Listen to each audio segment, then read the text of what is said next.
Pues no sé si recuerdan que los últimos domingos del año pasado les platiqué que quería compartir con ustedes una serie sobre la vida de David. A lo mejor algunos se fijaron, a lo mejor no.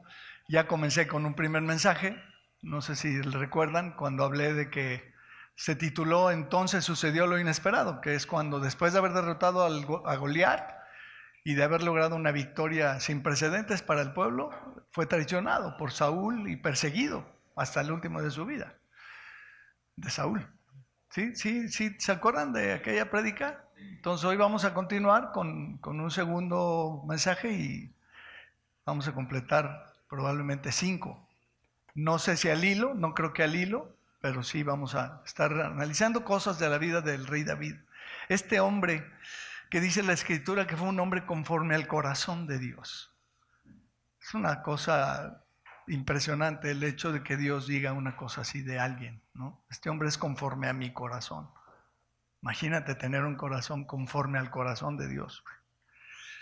Y este hombre David, entre las cosas que vamos a estar revisándole a él en su vida, tuvo como máxima prioridad edificar la casa de Dios. Esa fue, creo que si no la más alta de sus más altas prioridades. Yo diría que su más alta prioridad, por encima de su bienestar, como lo leemos allá en el Salmo 132. Vamos a buscar el Salmo 132, verso 1. Salmo 132, 1.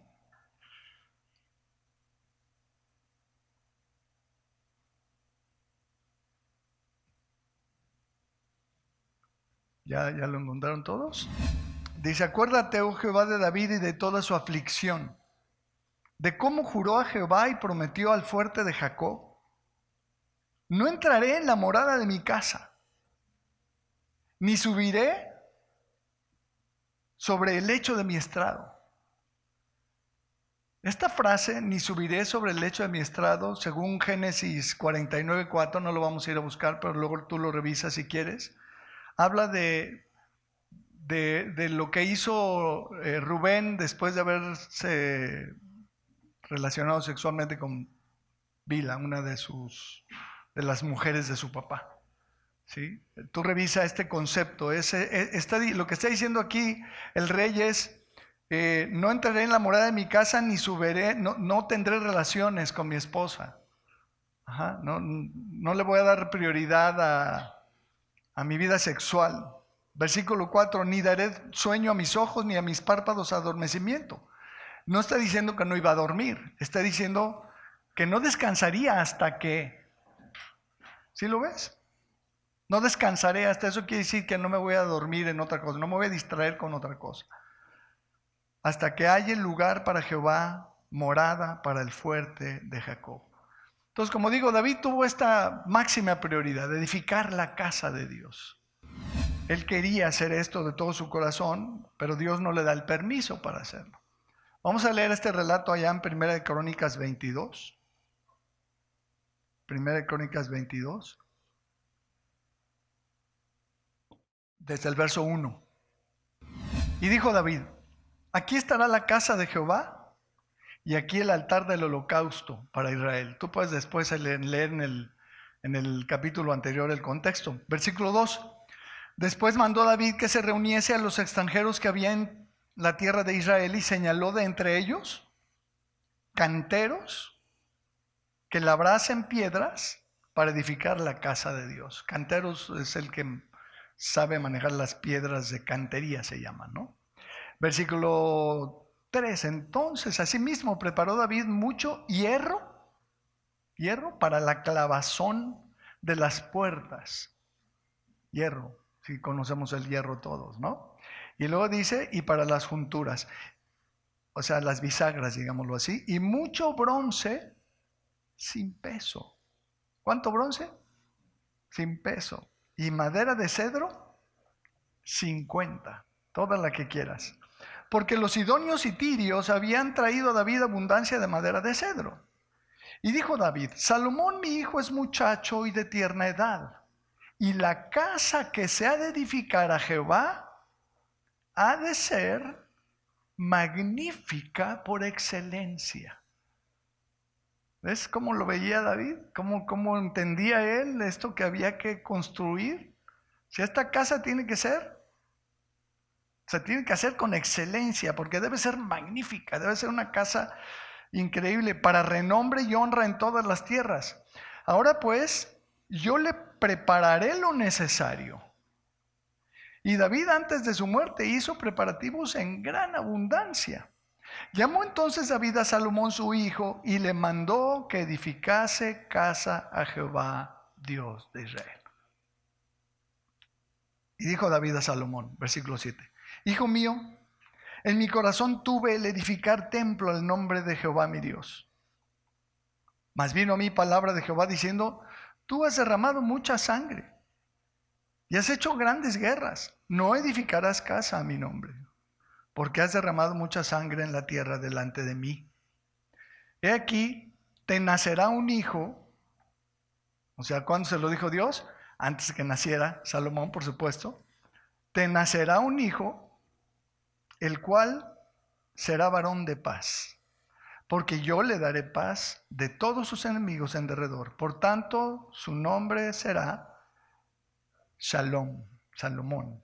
Viene de la raíz Shalom. ¿Qué quiere decir? Paz. Salomón quiere decir pacífico. Eso es el significado del nombre Salomón, pacífico. Y yo daré paz y reposo sobre Israel en sus días. Él edificará casa a mi nombre. Y él me será mi hijo y yo le seré por padre. Y afirmaré el trono de su reino sobre él unos cuantos meses. ¿Qué dice? Para siempre. Este versículo es un versículo de doble referencia. Está hablando de Jesucristo, el Hijo de Dios, pero también está hablando de Salomón. Para los que gustan de estudiar este tipo de principios, ¿no? En la Escritura. Versículo 11. Ahora pues, hijo mío, Jehová esté contigo y seas prosperado y edifiques casa a Jehová tu Dios, como Él ha dicho de ti. Y Jehová te dé entendimiento y prudencia para que cuando gobiernes a Israel guardes la ley de Jehová tu Dios, entonces serás prosperado. Si cuidares de poner por obra los estatutos y decretos que Jehová mandó a Moisés para Israel. Esfuérzate pues y cobra ánimo, no temas ni desmayes. La semana pasada hablábamos de que esto de los decretos no sirve para nada, ¿no? ¿Se acuerdan? ¿Sí? No dice aquí, pues vas a ser prosperado cuando decretes tu prosperidad, ¿verdad? No, cuando camines de la mano de Dios, cuando obedezcas a Dios, cuando andes derechito, ¿no? Pero ve lo que dice el 14. Ve lo que dice el 14. He aquí yo con grandes esfuerzos he preparado para la casa de Jehová 100,000 talentos de oro y 1,000,000 de talentos de plata y bronce y hierro sin medida, porque es mucho. Asimismo he preparado madera y piedra, a lo cual tú añadirás. Del oro, de la plata, del bronce, del hierro no hay cuenta. Levántate y manos a la obra, y Jehová esté contigo. Asimismo mandó David a todos los principales de Israel que ayudasen a Salomón su hijo, diciendo, ¿no está con vosotros Jehová vuestro Dios, el cual os ha dado paz por todas partes? Porque Él ha entregado en mi mano a los moradores de la tierra, y la tierra ha sido sometida delante de Jehová y delante de su pueblo. Poned pues ahora vuestros corazones y vuestros ánimos en buscar a Jehová vuestro Dios, y levantaos y edificad el santuario de Jehová Dios, para traer el arca del pacto de Jehová y los utensilios consagrados a Dios a la casa edificada al nombre de Jehová. Este hombre tenía claro lo que quería hacer con su vida. Vamos a construir la casa de Dios y queremos traer el arca del pacto. ¿Sí se acuerdan qué venía junto con el arca del pacto? Venía la presencia de Dios. La presencia de Dios. Entonces lo que Él quiere traer es la presencia de Dios, y para que Dios habite tiene que ser un lugar digno, ¿no? Tiene que ser una casa excelentísima. Pero miren, vamos a hacer unas cuentitas rápidas. Cuentas rápidas. Hablando solamente del oro. Vamos a dejar afuera la plata, el hierro, el cobre, el bronce, la madera, la piedra, la cantería. Puro oro, 100,000 talentos de oro. Vamos a hacer un ejercicio para ver cuánto sería eso a valor presente. ¿Sí les parece? Mira, un talento de cualquier material en aquella época, los estudiosos se debaten diciendo que era algo que pesaba entre 25 y 35 kilos. Era un talento. Entre 25 y 35 kilos. ¿Va? 100,000 talentos, considerando el límite bajo de 25 kilos, no el de 35, sino el de 25, serían hoy 2,5 millones de kilos. 2.500 millones. 2.500 millones de kilos. Haz la multiplicación ahí en tu calculadora si quieres. Ahora, actualmente el gramo de oro está en 1.735, lo chequeé ayer en la tarde. El gramo, es decir, un kilo vale 1.735.000 pesos, el kilo, hoy, de oro. Entonces, estamos hablando de aproximadamente 4.250.000 millones de pesos. Mira, con los 250.000 millones me quedo, quítale los 4 billones de atrás. 4.250.000 millones de pesos a valor presente. Nada más el oro para la casa de Dios.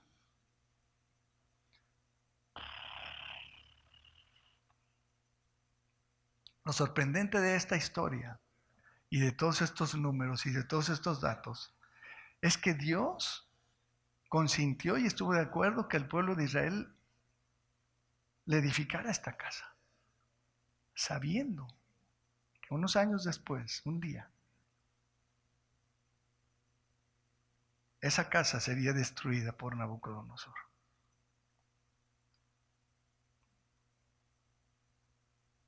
Y no solo eso, sino que luego, una segunda vez, Esdras y Nehemías son llamados a reedificar aquella casa que tiró Nabucodonosor y reedifican la casa de Dios una segunda vez y la reconstruyen, sabiendo Dios que unos años después los romanos, por medio de Tito, por ahí del 70 después de Cristo, vendrían y destruirían la casa.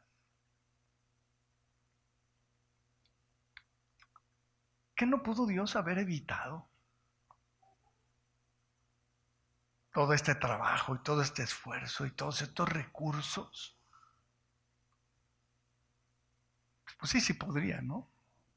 Sí podría haber evitado Dios, por supuesto, que se gastara tanto en edificar una casa, un templo, que luego se iba a destruir 2 veces. Pero no lo hizo. No lo hizo, y lo que aprendemos de eso es que Dios está poniendo a prueba a su gente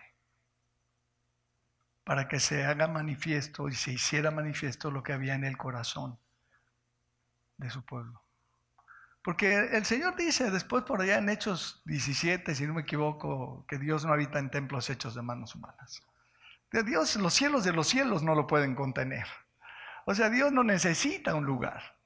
Él es el dueño del universo.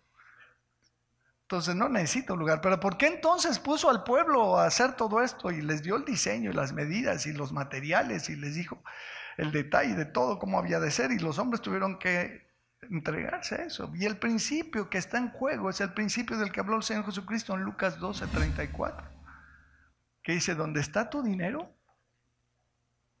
ahí está tu corazón. Donde está vuestro tesoro, allí estará también vuestro corazón, dijo el Señor en Lucas 12:34. Y luego en Mateo 16:23, reprende el Señor Jesucristo al diablo y le dice: oye, lo que pasa es que tú no pones la mira en las cosas de Dios, sino en las de los hombres. ¿Sí se acuerdan de ese pasaje? Se lo dijo a Pedro, pero le dice: quítate delante de mí, Satanás. Me eres tropiezo, porque no pones la mira en las cosas de Dios, sino en las de los hombres. Y luego Colosenses 3:2 remata diciendo: poned la mira en las cosas de arriba, no en las de la tierra. David tenía su enfoque en las cosas de Dios, en la casa para Dios. Y Dios, por medio de esto, deja saber y deja ver, a ver, dónde está el corazón. Este hombre tenía un corazón conforme al corazón de Dios. ¿Y dónde estaba el enfoque y la prioridad de este hombre con este corazón? En la casa de Dios.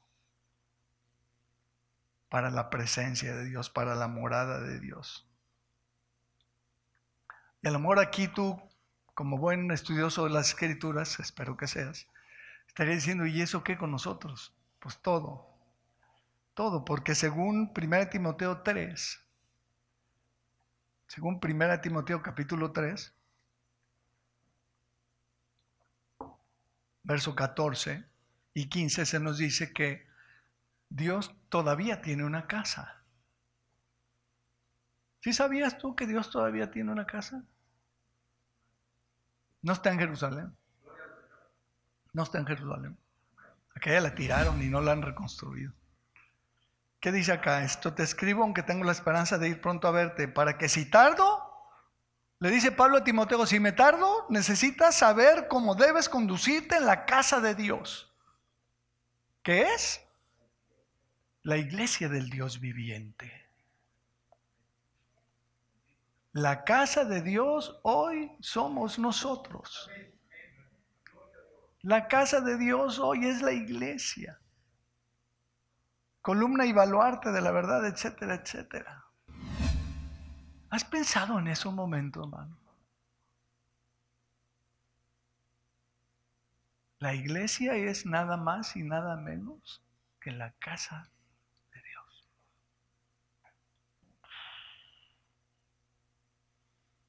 Y al igual que en la casa física, también, lee conmigo en Efesios 2, es el lugar donde está la presencia de Dios de una manera especial.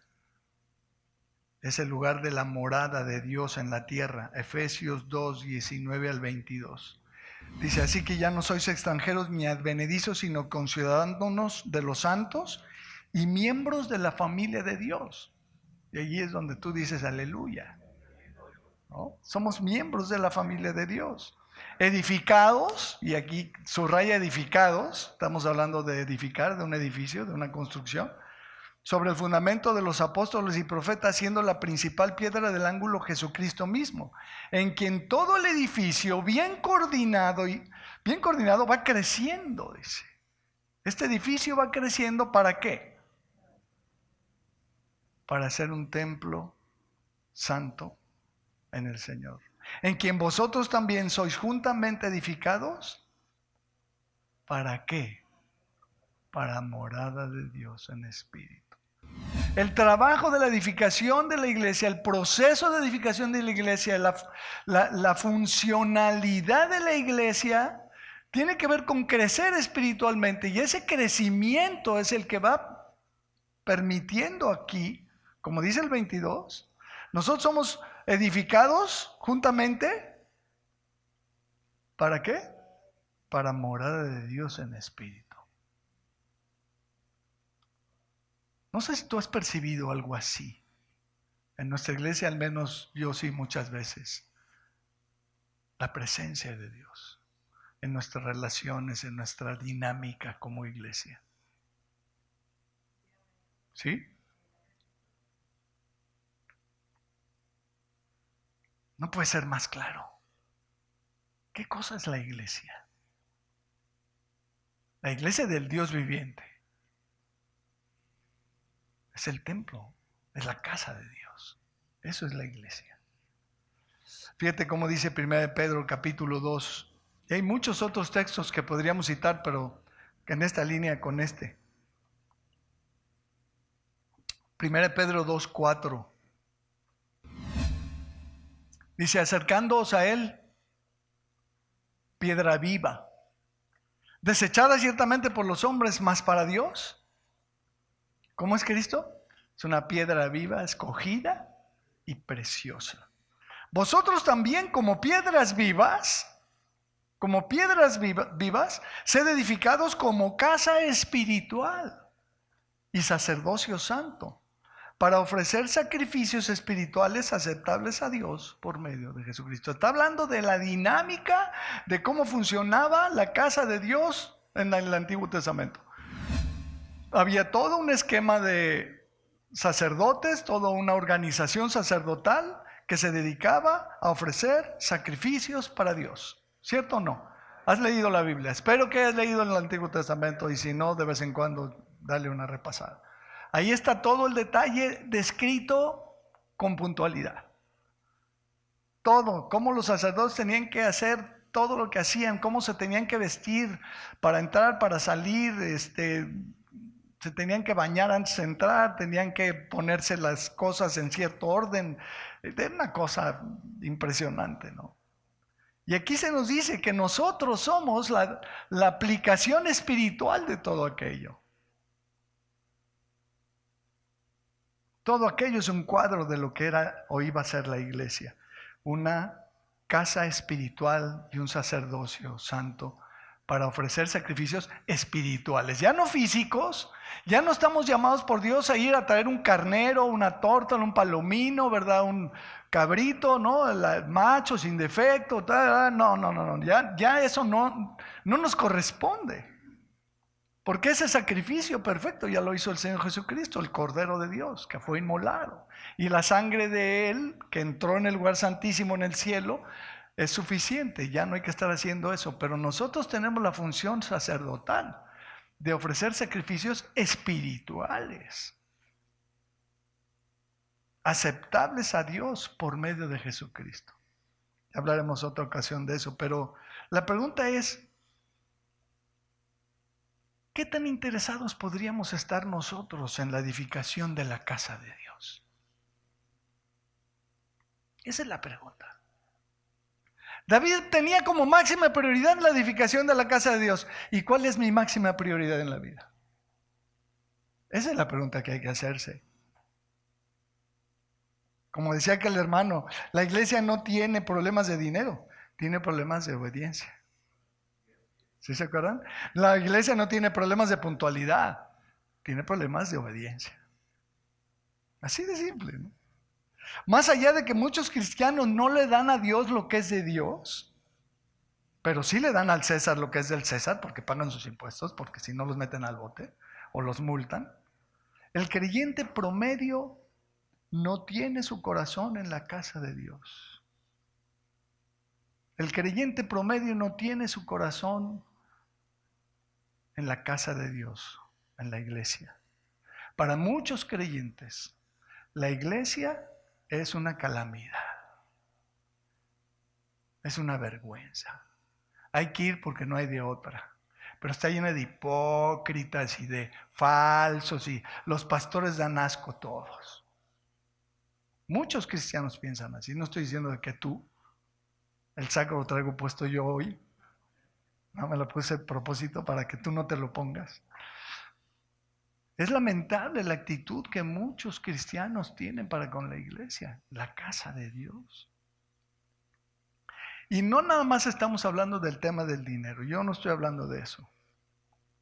Lo cual, por cierto, es el termómetro, es el indicador de dónde tenemos el corazón. ¿Cierto? Donde está tu tesoro, ahí está tu corazón. Pero yo no más estoy hablando del dinero, que es un problema. No voy a hablar de eso, no me gusta hablar de eso, y tú me conoces de hace casi 12 años ya. Mañana 13 de enero es nuestro 12º aniversario. Mañana lunes, por cierto. Cumplimos, mañana es nuestro cumpleaños número 12. Lo vamos a celebrar el último domingo del mes, como siempre. A los cumpleañeros, la cumpleañera va a ser la iglesia. Y además de los que cumplan años en enero. Pero en estos 12 años que tienes de tratar conmigo o de ahí para acá, tú has visto que mi enfoque no es el dinero. ¿Cierto? Me choca estar hablando de dinero y pidiéndole dinero a la gente y diciendo el dinero. Pero el dinero que ponemos en la iglesia es un termómetro, es un indicador de dónde está el corazón. Pero más allá del dinero es el tiempo. Y las oraciones. Y el interés. Y la dedicación y el servicio. Y esa es la parte que a mí me pega más duro. Yo como pastor de esta congregación quiero ver que la iglesia ora. Me mueve más que ores, que te integres, que participes, que estés allí, que seas parte, que ayudes, que apoyes. ¿Sabes qué pasa si no vas a una reunión? No te enteras de lo que le está pasando a mi hermano de al lado. Y al no enterarme de lo que le está pasando, no voy a orar por él porque no estoy enterado. ¿Sí lo ves? No es tema de dinero, hermano, ni de asistencia, ni de números. Es tema de que no te enteras lo que le pasa al otro. Porque estás centrado en ti misma. Ay, pues ¿qué me importa lo que le pasa al hermano? Que se pudra. Sí, es la iglesia, es la casa de Dios. ¿Estás seguro que no te interesa para nada? La dinámica de la iglesia tiene que ver con integración, con ser parte, con estar ahí para orar, para servir, para ayudar, para amar, para cuidar, para proteger. Si no vienes, no pasa todo eso. Y no estoy hablando de venir aquí, porque aquí es donde menos pasa. Pero el miércoles y el lunes y el martes y los jueves y los viernes de matrimonios, y si no vienes y no estás integrado, no te enteras y no eres parte.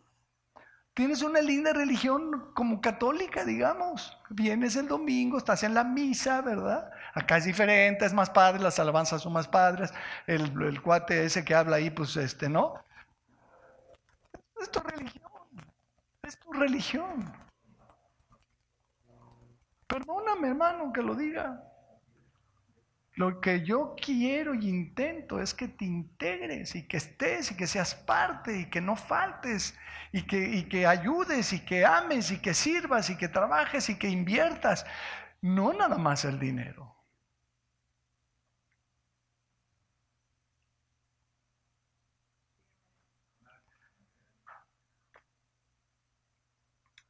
Yo creo que ni nos imaginamos en las broncas que nos metemos cuando menospreciamos la iglesia.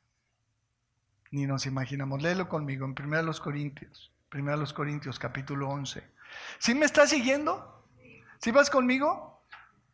En contra de tu voluntad, lo sé.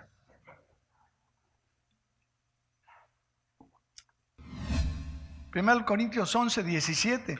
Pero al anunciaros esto que sigue, no os alabo porque no os congregáis para lo mejor, sino para lo peor. ¿Para qué se congregaban estos hermanos de Corintios? Para lo peor, no para lo mejor. Pues en primer lugar, cuando reunís como iglesia, oigo que hay entre vosotros pleitos, divisiones. Y en parte lo creo.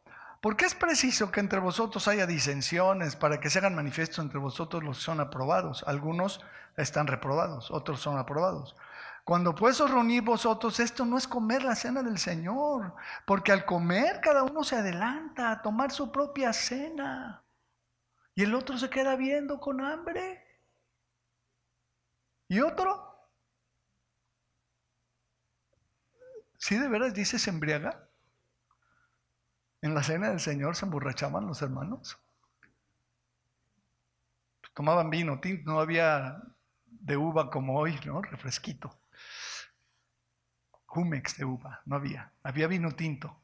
Y entonces en la cena del Señor, pues bien padre, yo traía mi cena, ¿no? Y mi hermano de lado no traía nada porque no tenía, porque era pobre, y yo me comía mi cena y el otro se quedaba con hambre y me valía un cacahuate. Y además yo le entraba mi vinito y se me pasaban las cucharadas. Y acababa borracho. ¿Te imaginas un hermano borracho en la Santa Cena? Pero ve el versículo 22. Pues ¿qué? ¿No tenéis casas en que comáis y bebáis? ¿O menospreciáis la iglesia de Dios? ¿Y avergonzáis a los que no tienen nada? ¿Qué os diré? ¿Os alabaré? En esto no os alabo. Eso no es algo aplaudible. Eso no está padre. Me voy a brincar la parte que sigue y vámonos al 27. Dice, de manera que cualquiera que comiera este pan o bebiera esta copa del Señor indignamente. ¿Qué es comer indignamente? Pues es comer yo sin darle al otro, sin preocuparme porque el otro coma como yo. Es yo emborracharme y que me valga lo demás y los demás. Dice, el que coma este pan o bebiera esta copa del Señor indignamente será culpado del cuerpo y de la sangre del Señor. Por tanto, pruébese cada uno a sí mismo y coma así del pan y beba de la copa, porque el que come y bebe indignamente sin discernir el cuerpo del Señor. ¿Cuál es el cuerpo del Señor? La iglesia, hermanos. Sin discernirla, sin entender cuál es la dinámica. Juicio come y bebe para sí, por lo cual hay muchos enfermos y debilitados entre vosotros, y muchos duermen. Las consecuencias de no discernir la iglesia.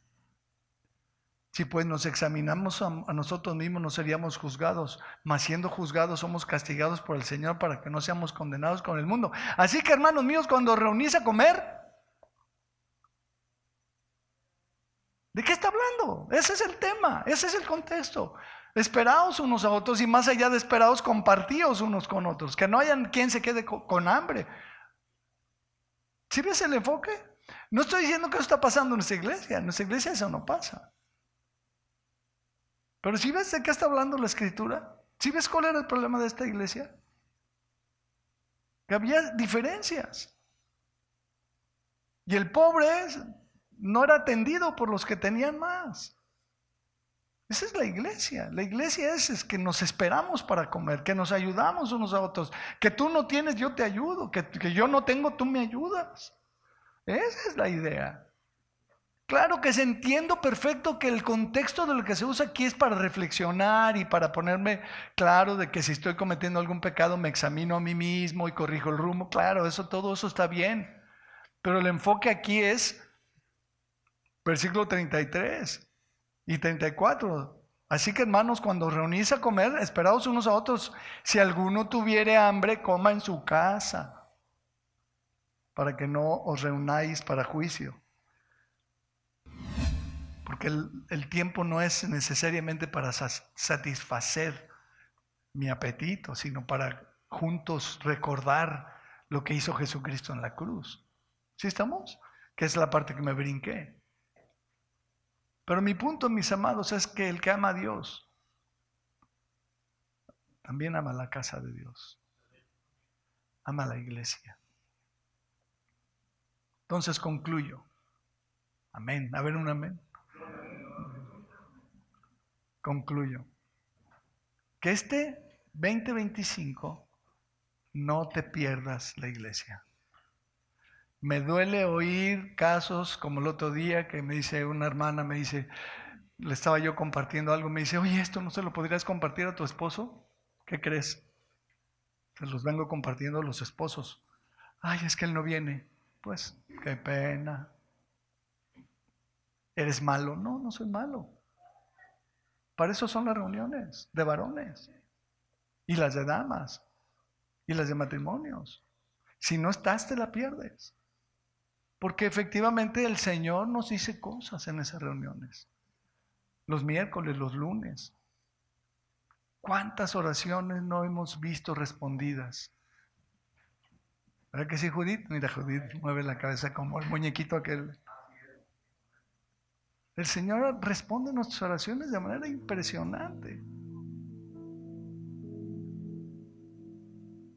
Entonces, si Dios responde la oración, cuando se juntan estos a orar, quiero juntarme con ellos. Porque necesito que Dios responda a mis oraciones. Claro que si yo oro solo las oye y si quiere las contesta, claro, por supuesto. Así es Dios, ¿no? Pero cuando oramos unos por otros, se da esta dinámica, porque dice la Escritura que la primera iglesia tenía esta dinámica. Compartían los alimentos y las oraciones. Entonces es bien padre cuando oramos por la visa de alguien y luego vemos la respuesta de Dios, ¿no? O por la salud de alguien, o por unos lentes para no sé quién, o por fulano no tiene coche, o perengano va a ir un viaje, ¿no? A lo que quieras va a ir un viaje, pues oremos para que el Señor lo lleve y lo traiga con bien. ¿Por qué no? Qué padre cubrir en oración a mis hermanos, a mis amados o a mis amadas. ¿Sí ves?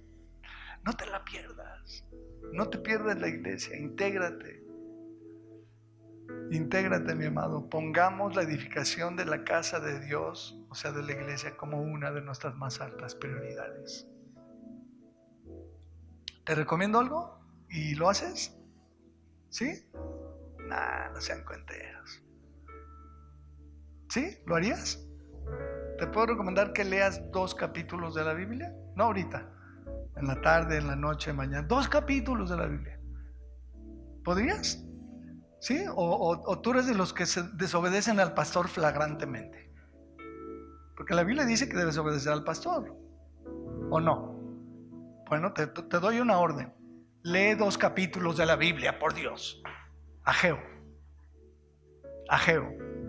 ¿Qué es eso? Es el nombre de un libro del Antiguo Testamento. Ageo.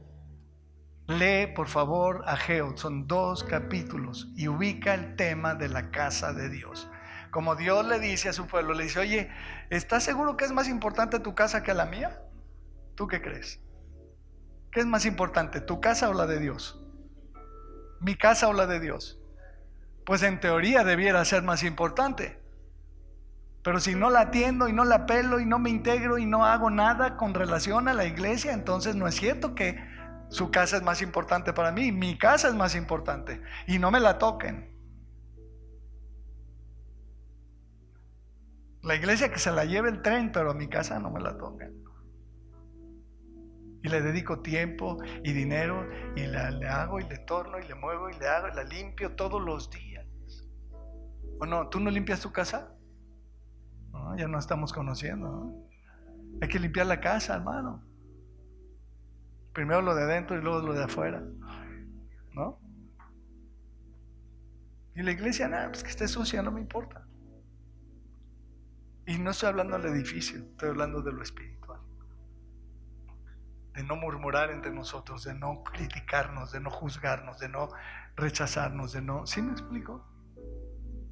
De poner la iglesia de Dios como la más alta prioridad. Sorpresa nos vamos a llevar cuando lleguemos al cielo y nos enteremos del lugar que tiene la iglesia para Dios. ¿Sabes que va a haber una boda? ¿Quién crees que se casa? ¿Quién crees que se casa? Jesucristo. Jesucristo con nosotros. Y luego va a haber la cena de la boda. Uy, ¿te imaginas el vino que van a servir en esa boda? No, bueno. No como el vinillo ese que venden hoy en día en el Walmart. Segunda a los Corintios 11, 1 y 2 dice: ojalá me toleraseis un poco de locura. Dice Pablo: sí, toleradme, aguántenme tantito, dice, estoy medio loco, sí, porque os celo con celo de Dios, pues os he desposado con un solo esposo para presentaros como una virgen pura a Cristo. Pablo está viendo a la iglesia como una virgen pura para Cristo y te he desposado con ella. Tenemos un compromiso con Cristo y un día vamos a ir a las bodas del Cordero. Pero mientras eso pasa, estamos desposados, estamos comprometidos con Cristo. Somos su novia. La iglesia es la novia de Cristo. ¿Sí o no? Me vale la iglesia, hombre. Yo mi casa, mi club, mis viajes, mis cosas, mis coches, la iglesia. ¿En serio? Efesios capítulo 5, versículo 28 dice: así también los maridos deben amar a sus mujeres como a sus mismos cuerpos. El que ama a su mujer a sí mismo se ama, porque nadie aborreció jamás a su propia carne, sino que la sustenta y la cuida, como también Cristo a la iglesia. Hay que subrayar ese pedacito.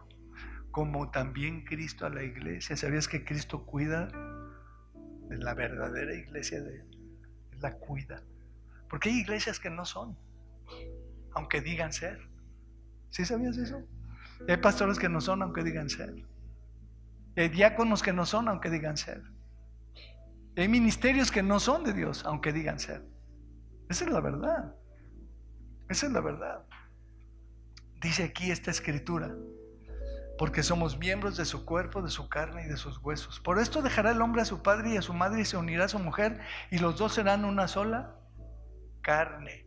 Grande es este misterio, mas yo no estoy hablando del matrimonio entre humanos. ¿Qué dice Pablo? ¿Qué dice Pablo en el versículo 32? ¿Qué dice? No está en pantalla, ¿verdad? Ahí está. Yo digo esto respecto de Cristo y de la iglesia. ¿Qué? ¿De qué está hablando? Está hablando de la relación entre Cristo y la iglesia, de la cual el matrimonio es solamente una figura, es un cuadro. El matrimonio es un cuadro de la relación de Cristo con la iglesia. Ya lo sabíamos, ¿no? Por eso mi matrimonio debe ser excelente, debe ser magnífico, porque es un cuadro de la relación entre Dios y nosotros. Y esta dinámica matrimonial de un buen matrimonio, ¿cómo es? Pues para muchos es un pedacito de cielo, y para muchos otros, para la mayoría, es un pedacito del infierno. La antesala del infierno, mi matrimonio, para muchos. Ahora yo me formo del otro lado, porque lo he dicho muchas veces, mi matrimonio es un pedacito de cielo. Es una delicia estar casado con esta mujer. Una maravilla. Una maravilla. Eso es lo que debe ser el matrimonio, ¿no? Una maravilla. Una cosa excelente, magnífica, maravillosa. No me vean con cara de what, hermanos. ¿Sí están de acuerdo? Porque es un cuadro de la relación de Cristo con la iglesia. David, un hombre conforme al corazón de Dios, fue un hombre que puso como máxima prioridad edificar la casa de Dios. Por encima de sus propios intereses y de su propio bienestar. ¿Y nosotros? ¿Dónde está la casa de Dios en nuestro corazón? ¿Qué lugar ocupa? Pregúntatelo. Respóndelo. No, Pedro, es que tú eres el pastor, pues tú te estás... No, hermano. Es algo para todos. Todos debemos tener la casa de Dios en primer lugar por encima de cualquier otra cosa. ¿Qué les parece si oramos? Yo les propongo que oremos y que revisemos en qué lugar tenemos la casa de Dios.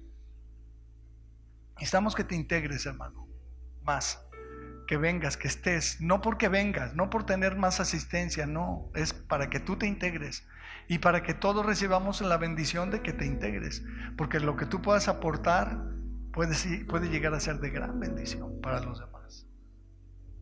Queremos esta dinámica viva entre nosotros, ¿vale?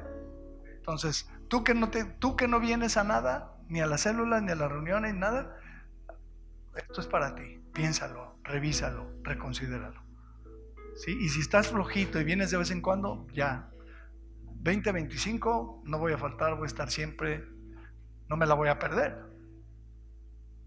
¿Va? Vamos a orar.